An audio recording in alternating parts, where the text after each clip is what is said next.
Been waiting for you. Hey, welcome to Buckeye Wars. This is a series that I've put together about memories of growing up in the 70s and the 80s in El Dorado Hills, California. Now, down the hill from where we lived, there was I guess you would call it a flea market. We as kids called it the auction. Let's go to the auction.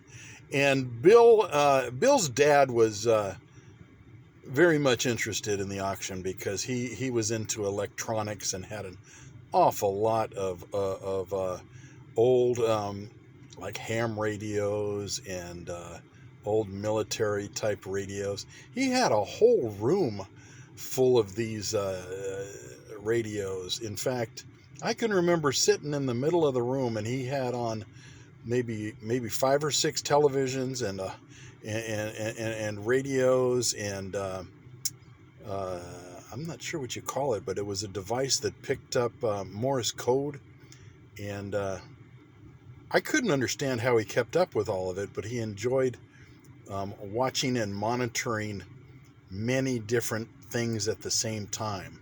Nevertheless, he would take Bill and I down to this auction / flea market / just everybody having a yard sale at the same place. And Bill and I were very interested in coins at the time. And there were vendors that had like a little shoebox full of old coins that you could thumb through and purchase for, minimal. Just $1 or 50 cents for an old coin or something. And they also had an auction. And as kids, we loved that. We would sit in the back and watch as people would bid for different items and so forth.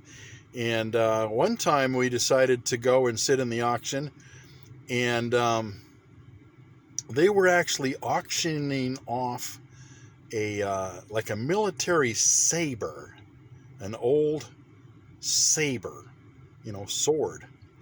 And I thought that was the coolest damn thing I'd ever seen.